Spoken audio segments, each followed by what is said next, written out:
Good morning everybody, happy Saturday, and today's video is about self-worth and why you should never feel you have to prove it to anybody. So it's really common that we will try to prove our self-worth to people. So we might be going for an interview, or we might be going on a date, we might be meeting a new group of people, or we might be seeing family for the first time in a long time. And we might subconsciously be playing out a program where we're feeling we need to sell ourselves to these people because it might be a need to be liked, loved, wanted. It all comes down to self-worth. But if we're trying to sell our self-worth to people to convince them of who we are, to get them to see our worth, to get them to appreciate us, to get them to not take advantage of us, to get them to see our unique lights, which we all have, there's an issue. Because technically we shouldn't have to force anybody to see our self-worth, but in our closest connections sometimes we do. And it usually comes down to a lack of self-worth in self, or a lack of self-confidence. So we only need to really try to impress people, or to impress upon them who we believe we are or who we believe we want to be, if we're doubting ourselves in the first place. So it's a bit of a superpower to get in your power and not prove your self-worth to anyone. Just be, because you'll probably come across far more in your power, in your light, in your true identity of who you are, when you're not trying to present in a certain way.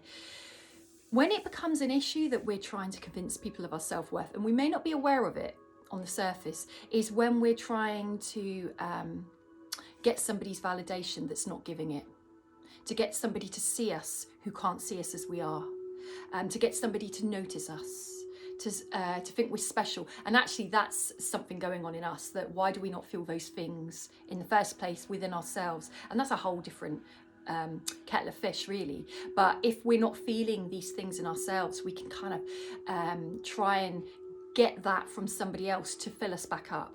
It can get a bit dangerous if we're trying to convince somebody of our self-worth who isn't worthy of us, who is not treating us right, is not treating us well, is putting us down, all these things. I mean, why are we trying to convince them? They actually don't deserve us in the first place. So it's really important to see whether you're trying to convince people of your self-worth, because the people that will be valuable and true to you can see you as you are, not something that you have to put on a facade or force or push or worry that you're not seen that way. It's that old chestnut that actually what you're seeking from others, you are seeking from yourselves. But it is absolutely true, because if you're filled up with confidence, if you're filled up with self-worth, if you're filled up with self-love, when people come around you that aren't naturally mirroring that back to you and seeing you as you are, you'd find it easy just to let them pass on by, keep scrolling, you just walk on by, because you don't need that from them. And you would see it more as, oh, they don't really see who I am, or they don't get me, or they're actually quite insulting, or whatever it might be, or it's hard work, I'm really having to point out who I am. Connections shouldn't be tough, they shouldn't be hard, love shouldn't be hard. So if it is, and you're really trying to get somebody to see who you are, firstly look at yourself. What am I missing in myself that it's so important that this person sees who I am?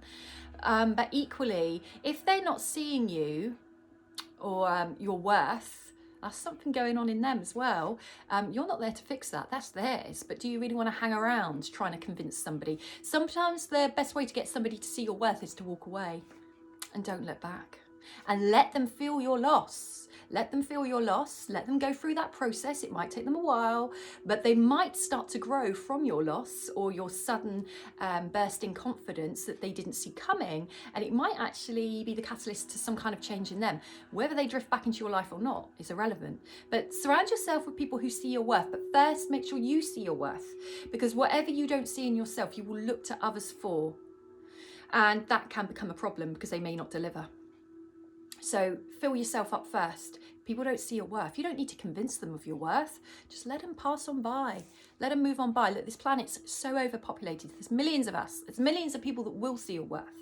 There's millions of people that won't see your worth. There's millions of people who haven't seen my worth. I just keep going, and I keep going on building my own self-esteem, my own self-worth, my own confidence, so other people don't matter so much. Their opinions don't matter so much. That's a superpower too.